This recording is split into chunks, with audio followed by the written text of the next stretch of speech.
हमारी जो next example है, हम डिस्कस क्या कर रहे हैं, हम कंटिन्यूस प्रोबेबिलिटी डिस्ट्रीब्यूशन जो बेल शेप हो, कंटिन्यूस हो और वो बेल शेप हो, उससे हम किस तरह से प्रोबेबिलिटीज कैलकुलेट कर सकते हैं कंटिन्यूस के थ्रू।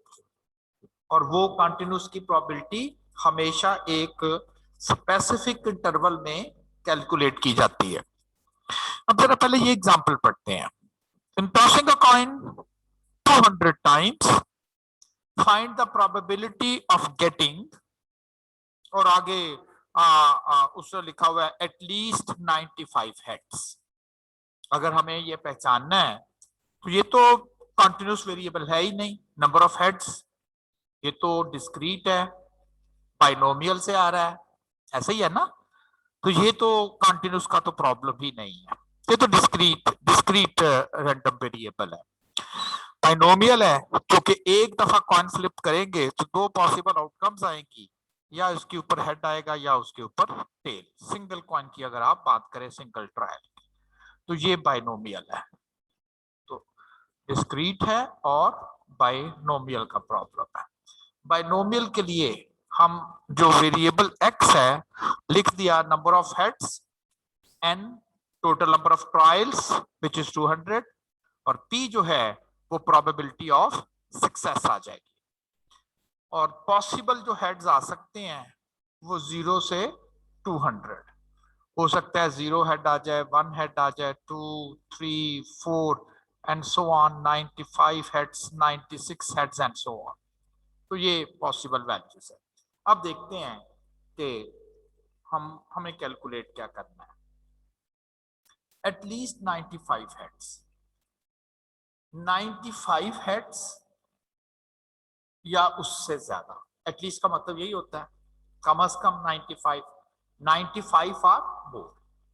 अगर हमें बाइनोमियल से प्रॉब्लम सॉल्व करना है तो पहले हमें 96 हेड्स की प्रोबेबिलिटी कैलकुलेट करनी है, फिर 97 हेड्स की कैलकुलेट करनी है एंड सो ऑन। क्योंकि मैक्सिमम नंबर ऑफ हेड्स 200 हो सकते हैं, तो यहां तक हमें सारी प्रोबेबिलिटीज कैलकुलेट करनी पड़ेगी, जो कि काउंट अगर किया जाए तो 105 कैलकुलेशंस हैं ये वाली। उसी फार्मूले में बार बार आपको कभी x 96 है, 97, 98, 95, बल्कि 95 भी आए, क्योंकि एटलीस्ट 95 का मतलब है कि इसमें 95 भी शामिल है, तो बहुत लेथी हो जाएगा। इवन अगर आप कैलकुलेटर से वो सम वाला फंक्शन यूज करके डायरेक्टली भी करोगे तो इवन देन ये बहुत ज्यादा लेथी हो जाएगा। ठीक है, तो इस तरह से हम कह सकते हैं कि ये पॉसिबल नहीं है कि आप सब की सब जो प्रोबेबिलिटीज हैं वो बाइनोमियल से आप कैलकुलेट कर सकें, ये पॉसिबल ही नहीं है। ठीक है ना, तो इसको करने के लिए चूंकि ये पॉसिबिलिटीज नहीं है, तो उस वजह से आप ये सारी की सारी वैल्यूज जो हैं वो डिटरमिन नहीं कर पाएंगे। इस काम को करने के लिए हम कहते हैं कि ये तो फिर बड़ा मुश्किल हो जाएगा, तो अब क्या करें। अगर इस स्टेटमेंट को लिखें तो ये बनती है number of heads is greater than और इक्वल टू 95। ये स्टेटमेंट बनती है ना, number of heads is greater than और इक्वल टू 95, तो ये स्टेटमेंट बनती है। अच्छा, ये स्टेटमेंट जो है अगर तो नॉर्मल में होती तो फिर तो बड़ी आसान थी। हमने क्या करना था, इसका हमने जी बना लेना था, जो भी इसका जी बनता है यहाँ पर, और सिंपली हमने कहना था कि चूंकि ये एक पॉइंट से ऊपर वाला एरिया है, कैलकुलेटर से करना है तो आर फंक्शन यूज कर देना था और बड़े आराम से हमने इसकी प्रोबेबिलिटी कैलकुलेट कर दी। लेकिन मसला ये है कि ये नॉर्मल है नहीं, ये तो प्रॉब्लम ही बाइनोमियल का है। तो नॉर्मल जो डिस्ट्रीब्यूशन है, बाइनोमियल डिस्ट्रीब्यूशन नॉर्मल डिस्ट्रीब्यूशन में कन्वर्ट हो जाती है। मतलब कि जो प्रोबेबिलिटीज नॉर्मल डिस्ट्रीब्यूशन से आती हैं, एग्जैक्टली अप्रोक्सीमेटली उतनी की प्रोबेबिलिटी नॉर्मल डिस्ट्रीब्यूशन भी यूज करोगे तो आ जाएगी। तो फिर बड़ी एक एक अच्छी खबर हो गई कि चूंकि बाइनोमियल से मुश्किल हो रहा था, तो नॉर्मल में तो आपको जस्ट एक स्टेटमेंट सॉल्व करनी थी। लेकिन क्वेश्चन ये है, क्या हर डेटा जो हम बाइनोमियल से करते हैं, क्या उसको नॉर्मल से किया जा सकता है? तो हर डेटा नहीं, कुछ स्पेसिफिक रिक्वायरमेंट्स होती हैं, कुछ स्पेसिफिक कंडीशंस होती हैं। हर डेटे को हम ऐसा नहीं कर सकते। तो वो क्या कंडीशन है कि बाइनोमियल का डेटा हम बाइनोमियल की बजाय नॉर्मल से कर सकते हैं, बाइनोमियल इसकी बजाय हम नॉर्मल से इसको परफॉर्म कर सकते हैं। तो उसके लिए कंडीशन चेक करनी पड़ती है, और कंडीशन क्या है? कहता है क्या उस डेटे का एनपी और एनपीक्यू क्या दोनों ग्रेटर देन 5 हैं? एंड दोनों, अगर एक होगा एक नहीं होगा तो वो नहीं। लेकिन रूटीन में अगर एक ग्रेटर देन 5 हो तो दूसरा भी। एक्चुअली एनपीक्यू नहीं बल्कि एनक्यू, सॉरी एनपीक्यू नहीं बल्कि एनक्यू। अगर दोनों ग्रेटर देन 5 हो तो बाइनोमियल की बजाय आप नॉर्मल डिस्ट्रीब्यूशन से ये प्रॉब्लम सॉल्व कर सकते हैं। एक एडजस्टमेंट साथ और करनी पड़ेगी, वो ये कि बाइनोमियल तो एक डिस्क्रीट है जिसने 95 के बाद 96 की वैल्यू लेनी है, जबकि नॉर्मल एक कंटिन्यूस है। हम कहेंगे जिसको काम नॉर्मल से काम करना है तो इसमें तो डेटे में गैप नहीं होना चाहिए, 95 के बाद इधर तो 96 आना है। यस, ये एक एडजस्टमेंट हमें साथ और करनी पड़ेगी। देखिए क्या है, कहता normal approximation to binomial. Normal कब यूज कर सकते हो instead of binomial? Normal probabilities can be calculated, binomial probabilities को कैलकुलेट कर सकते हैं by using the normal formula, और उस नॉर्मल फार्मूले के साथ हम कंटिन्यूटी करेक्शन साथ लगाया करेंगे, यानी कि वो डिस्क्रीट डेटे को कंटिन्यूस डेटे में कन्वर्ट कर लिया करेंगे। कब ये काम कर सकते हैं? कहता है कि अगर एनपी और NQ both greater than 5 both, फिर कर सकते हैं। तो पहले चेक करें कि हमारे पास ये जो डेटा सेट है इस वक्त क्या ये कंडीशन पूरी कर रहा है। मैंने इसका एनपी कैलकुलेट किया, एन क्या था 200, पी क्या था 0.5, एनपी कैलकुलेट किया 100 आ रहा। फिर इसी तरह से एन क्यू भी चेक किया, अगर P 1/2 है तो Q भी 1/2 है, तो 100, तो दोनों ग्रेटर देन 5 है ना, दोनों ग्रेटर देन 5। क्योंकि दोनों ग्रेटर देन 5 हैं, हम नॉर्मल फंक्शन या नॉर्मल फार्मूला यूज कर सकते हैं। ये तो कंडीशन तो होगी चेक। अब क्वेश्चन आ गया है कि जी ये कंटिन्यूटी करेक्शन कैसे लगानी है। अब देखिए 95, 96, 97 फर्ज करें एंड सो ऑन, हमने वैल्यू लेनी है 95 एंड अबव, 95 एंड अबव। इनका गैप कितना है? इनका गैप है 1 का। तो डिस्क्रीट डेटा में हर इस रीडिंग से अगली रीडिंग का जो गैप होगा वो 1 का ही होगा। आपने क्या करना है, इस गैप का कर लेना हाफ, और वो बनता है 0.5। ये कहलाएगी कंटिन्यूटी करेक्शन। कंटिन्यूस बनाने के लिए 0.5। अब सब्ट्रैक्ट करेंगे, फर्ज करें मैं इसमें ऐड कर देता हूं 95.5, यहां तक आ गया 95.5। इसमें अगर मैं माइनस कर दूं तो वो भी यहां पर आ गया। देखें ये गैप खत्म हो गया। क्या 95 को अगर आप हाफ आगे कर दें तो 95.5 पे पहुंच जाता है। 96 को हाफ माइनस करेंगे तो वो भी यहां पर आ गया। इसका मतलब है कि जो इसके दरमियान 1 का गैप था हमने उसको हाफ किया। 95 को अगर मैं हाफ आगे ले जाऊं, 96 को हाफ पीछे ले जाऊं, दोनों एक जगह पर आते हैं, और कंटिन्यूटी करेक्शन के साथ डेटा कंटिन्यूस बनता है 0.5। अब कब ऐड करना है और कब माइनस करना है ये जरा आपको नोट करना है। उसने कहा 95 हेड्स होने चाहिए। मैं अगर स्टेटमेंट को लिखूं तो इससे मुराद ये है कि x की वो तमाम वैल्यूज जो 95 शामिल है इसमें, और 95 से बड़ी होनी चाहिए। 95, 96, 97 एंड सो ऑन। अब मेरे पास कंटिन्यूटी करेक्शन या मैंने ऐड करना है या मैंने सब्ट्रैक्ट करना है। ये मुझे पता है कि जाना मैंने राइट साइड पर है, फिर बड़ी वैल्यू आएंगी ना। 95 या 95 से बड़ी वैल्यू 95 की किस साइड पर होगी? राइट साइड पे। जाना मैंने राइट साइड पर है। अब मेरे पास दो ऑप्शन है, अगर तो मैं माइनस कर लूं तो ये बनता है 94.5, अगर मैं प्लस कर लूं तो ये बनता है 95.5। अब मैं 95.5 से अगर स्टार्ट ले लूं, कंटिन्यूटी करेक्शन ऐड कर लूं और राइट साइड पे जाऊं, तो मेरा ख्याल है 95.5 की राइट साइड पे कभी भी 95 नहीं आएगा, तो क्या आना चाहिए? अगर मैं 95.5 से स्टार्ट लेके राइट साइड पे क्यों जाना है? 95 से बड़ी वैल्यू किधर है? 95 की राइट साइड पर है। मैं कहता हूँ 95.5 से स्टार्ट ले ले और राइट साइड पे चले जाए, तो 95 तो कभी भी नहीं आएगा। ये जाना राइट पे ही है, तो फिर आप क्या करें? आप कहें मैं सब्ट्रैक्ट करके देखता हूँ। सब्ट्रैक्ट करेंगे तो 94.5 आएगा। अगर आप 94.5 से स्टार्ट करके राइट साइड पे जाएंगे, बिल्कुल 95 आएगा वहां पर। तो आपको कंटिन्यूटी करेक्शन जो कि 0.5 है, इसमें से सब्ट्रैक्ट कर देनी है।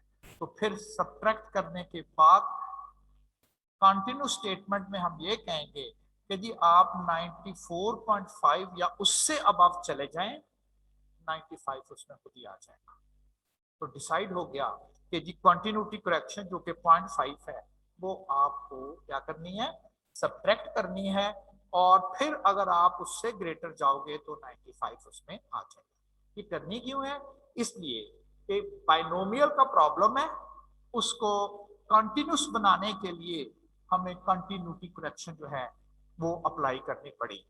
कैसे पता चला जी? या प्लस करना है या माइनस करना है, किसको? 0.5 को। ये थोड़ा सा स्केच बना लिया करें कि 95, 97 इधर को जाना है। आप कहें जी यहां से स्टार्ट करके इधर को जाएंगे तो 95 नहीं आएगा, यहां से स्टार्ट करके इधर को जाएंगे तो 95 आएगा, और ये फिर 94.5। अब है इसको जी में कन्वर्ट करना।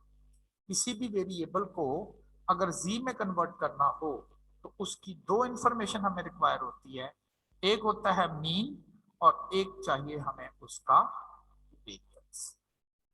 अब ये बाइनोमियल डेटा है।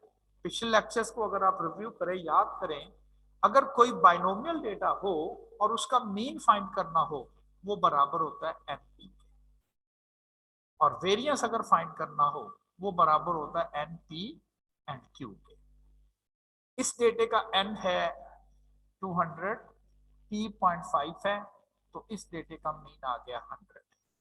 वेरिएंस कैलकुलेट करना हो, एनपी क्यू, एनपी तो 100 है और क्यू 1/2 है, तो वो 50। इसका मीन वेरिएंस भी आ गया।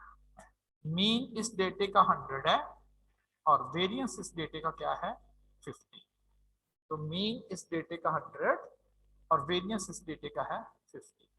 अब इन दो वैल्यूज को लेते हुए आपने कंटिन्यूटी करेक्शन जो है वो अब आपने अप्लाई कर दी। डेटे को स्टैंडर्डाइज भी कर दिया, और अब डेटे को स्टैंडर्डाइज करने के बाद अब आपने जी वैल्यू से इसको स्टैंडर्डाइज करना है। मैं अगर इसको स्टैंडर्डाइज करूं, 94.5 minus the mean divided by, standardisation लेते हैं ना, वेरिएंस नहीं लेते, डिवाइडेड बाय 50। अगर आप इसको सॉल्व करेंगे तो उस जी का आंसर ये आता है नेगेटिव 0.7778 नेगेटिव में। अब चूंकि किसी वैल्यू से अप साइड पे जाना है तो मैंने आर फंक्शन यूज करके 0.7778 की प्रोबेबिलिटीज कैलकुलेट की, तो ये आंसर आ गया। कहता 78% चांस है कि अगर आप 200 पॉइंट को फ्लिप करोगे और कोई कॉइन जो है उसके ऊपर कम से कम 95 हेड्स आएंगे, कम से कम, तो उसका 78% चांस है। पहले स्टेटमेंट लिखी डिस्क्रीट की थी उसे कंटिन्यूस पे बदला, मीन वेरिएंस लेके उसे जी में बदला और आर फंक्शन लेके उसकी प्रोबेबिलिटीज कैलकुलेट कर दी। Similarly second, more than 92 heads, इस स्टेटमेंट को पहले लिखें, हेड्स कह रहे हैं एक्स को, मोर देन इसका मतलब 92 शामिल नहीं है, मोर देन 92। अब इसको कंटिन्यूटी करेक्शन लगानी है आपने। कंटिन्यूटी करेक्शन लगाने के लिए ये 92 है, ये 93 है, ये 94 है and so on. More than 92, 92 होना चाहिए नहीं, 92 नहीं आना चाहिए।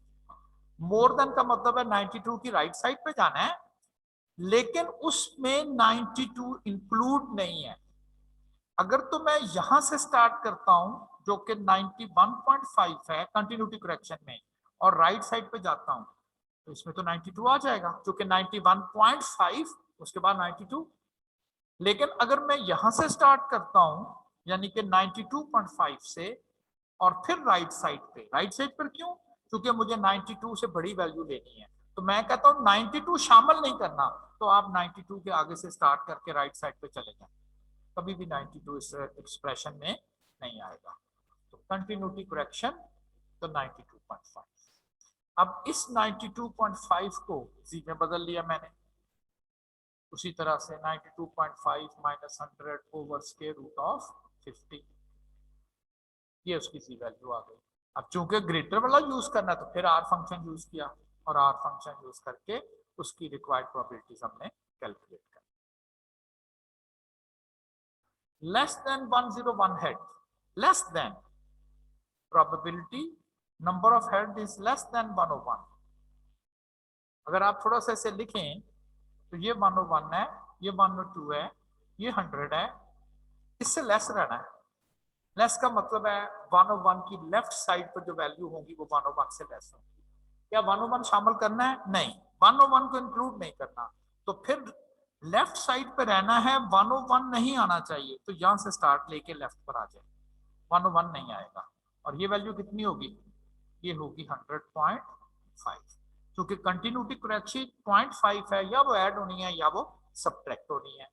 और इस अगर क्वेश्चंस को आप देखें तो इसमें भी 101 से लेस लेना है, लेकिन 101 शामिल नहीं है, तो हम 100.5 से स्टार्ट करेंगे, फिर उसी को जी में बदलेंगे और फंक्शन लगा के, पी फंक्शन लगा के हम उससे उसकी प्रोबेबिलिटीज जो है वो कैलकुलेट कर देंगे।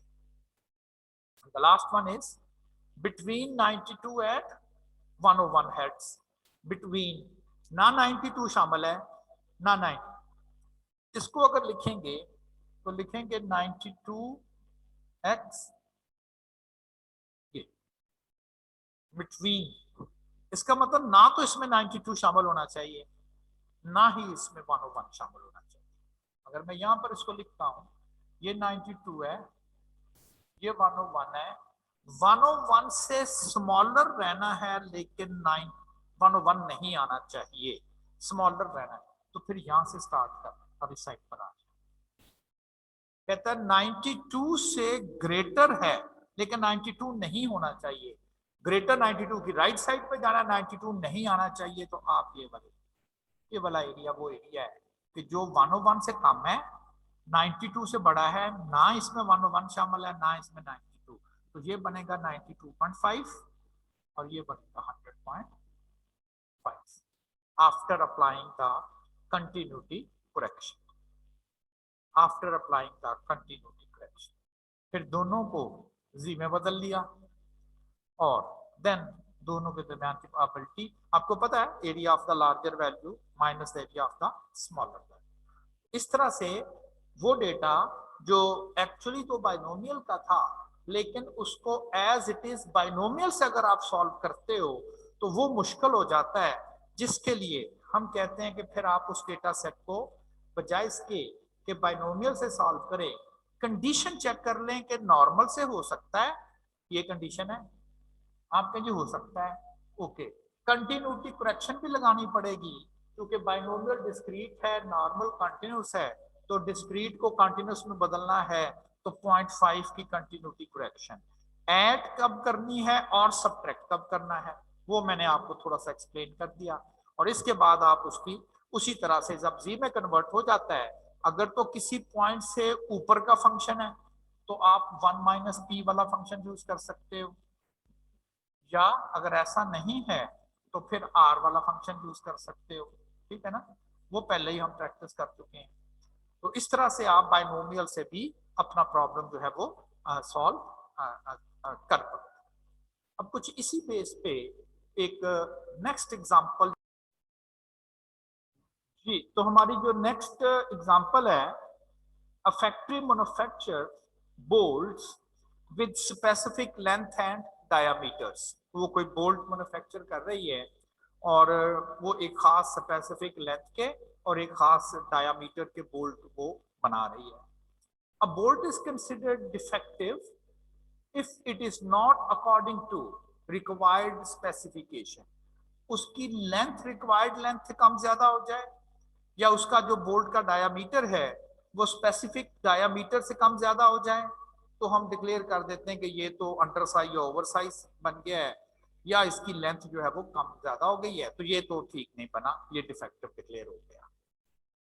उस डेटा के मुताबिक फैक्ट्री की जो मशीन है वो 2% डिफेक्टिव बोल्ट प्रोड्यूस करती है।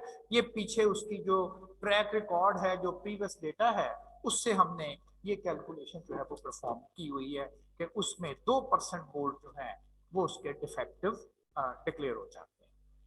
कहता है what is the probability that a box of 10,000 bolts contain at most 190 defective bolts. उस फैक्ट्री ने एक 1000 बोल्ट का एक बॉक्स बनाया है।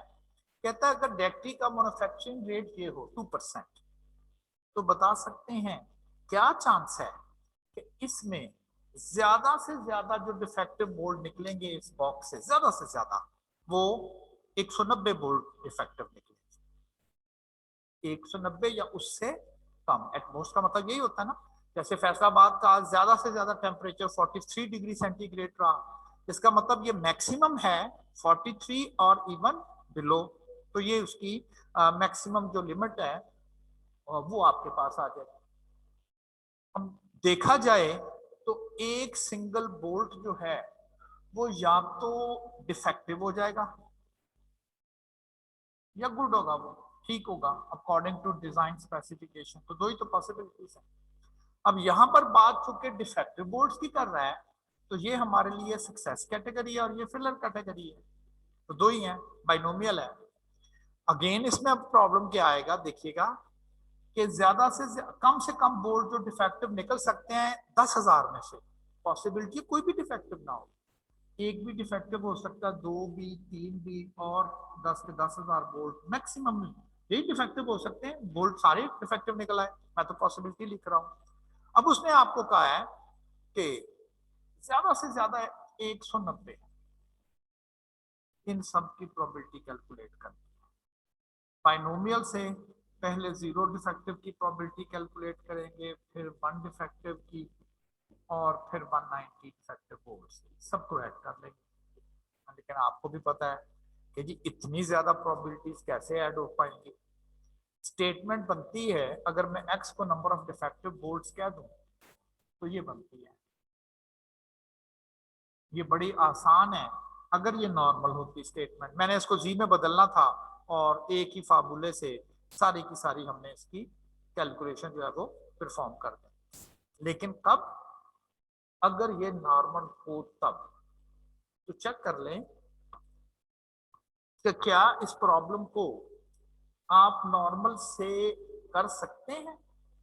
ये अगर एनपी और एनपीयू ग्रेटर देन 5 हो तो कर सकते हैं। तो पहले तो हमें चेक करना है कि क्या नॉर्मेलिटी से ये हो भी सकता है कि नहीं। ये है तो वैसे बाइनोमियल का, लेकिन जब मैंने इसका एनपी चेक किया तो वो बनता है 200, एनक्यू चेक किया तो बनता है 9800। इससे ग्रेटर होना चाहिए था, जस्ट 5 से। ये तो फिर बड़े आराम से ग्रेटर देन 5 है, तो हम नॉर्मल फार्मूला यूज कर सकते हैं। अब नॉर्मल फार्मूला यूज करने के लिए जब मैंने इसको स्टैंडर्डाइज करना है, तो मुझे इसका मीन और वेरिएंस चाहिए, ये दो इंफॉर्मेशन चाहिए। और बाइनोमियल अगर डेटा हो तो बाइनोमियल का तो मीन होता है एनपी, और वेरिएंस क्या होता है एनपी क्यू। आगे तो इंफॉर्मेशन। अब ये मैं एक स्टेटमेंट लिख लेता हूं, 190 या उससे कम। कंटिन्यूटी करेक्शन लगानी है 190 या उससे कम, तो फिर तो इस साइड पे ही है ना सारे, ये एंड सो ऑन। अब कहां से स्टार्ट लें, और 190 से लेस आना है लेकिन 190 नहीं होना चाहिए। ये देखें, ये इसमें एक्चुअली इसमें 190 शामिल होना चाहिए, ऐसे ही है ना, 190 भी इंक्लूड होना चाहिए और लेस साइड पर आना है, आना इस साइड पर है। कहां से स्टार्ट लेंगे, यहां से 190.5 से हम स्टार्ट लेंगे, लेसर साइड पर आएंगे तो ये 190 भी आ जाएगा। इसके बाद आप इसको स्टैंडर्ड वेरिएबल में कन्वर्ट करेंगे। मीन इसका 200 है, डिवाइडेड बाय स्क्वायर रूट, जो कि स्टैंडर्ड से यूज करते हैं ना इसका, एंड 196, ये इसका स्टैंडर्ड वेरिएबल बन जाएगा। और बाद में कैलकुलेटर से आप उसका डिस्ट्रीब्यूशन फंक्शन यूज करके और उससे प्रोबेबिलिटीज कैलकुलेट कर सकते हैं ना। तो इस तरह से आप वो प्रॉब्लम, आप कह लें कि ये बाइनोमियल की एप्लीकेशन है, एक यूज है उस डेटा सेट के लिए भी जो कि इस पैटर्न को फॉलो भी नहीं करता था। वो तो टेक्निकली बाइनोमियल से सॉल्व होना चाहिए, लेकिन हमने उसको मोल्ड करके इस फार्मूले से कन्वर्ट करके एंड देन हमने उसकी प्रोबेबिलिटीज जो हैं वो कैलकुलेट कर दी। ठीक है जी, अब किसी का कोई क्वेश्चन तो नहीं है? चलें जी, आज का लेक्चर यहीं तक, और नेक्स्ट लेक्चर इंशाल्लाह नेक्स्ट टॉपिक के साथ हम स्टार्ट करें।